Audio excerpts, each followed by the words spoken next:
مفتی محمد شفیع عثمانی تحریک پاکستان کے ایک اہم رہنما اور مفتی اعظم پاکستان تھے۔ مفتی محمد شفیع کے والد کا نام محمد یاسین عثمانی دیوبندی تھا۔ آپ کی پیدائش دیوبند میں 1897 عیسوی میں ہوئی۔ دارالعلوم دیوبند سے 1917 عیسوی میں فراغت حاصل کی۔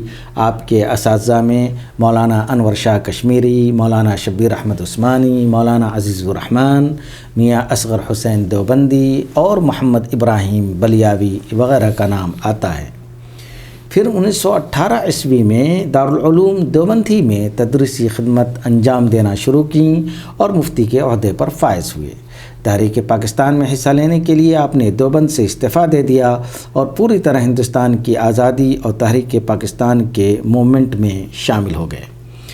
جب پاکستان کا قیام عمل میں آیا تو آپ پاکستان منتقل ہو گئے۔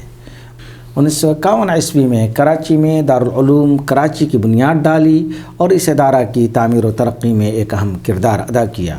دارالعلوم کراچی میں آپ صحیح بخاری، موطا امام مالک اور شمائل ترمذی کا درس دیتے رہے۔ مفتی محمد شفیع نے سب سے پہلے مولانا محمود الحسن دیوبندی کے ہاتھ پر بیعت کی تھی، پھر ان کے انتقال کے بعد مولانا اشرف علی تھانوی سے تصوف کا تعلق قائم کیا، چنانچہ خلافت و اجازت سے نوازے گئے۔ جہاں تک آپ کی تصنیفات و تالیفات کا تعلق ہے تو سب سے مشہور آپ کی تفسیر معارف القرآن ہے، جس کا کئی زبانوں میں ترجمہ کیا جا چکا ہے۔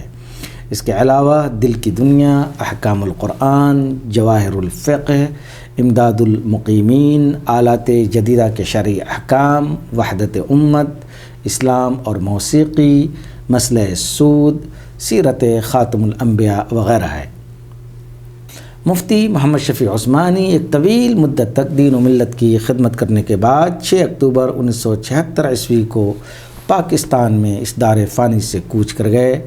اللہ تعالیٰ ان کی خدمات کو قبول فرمائے۔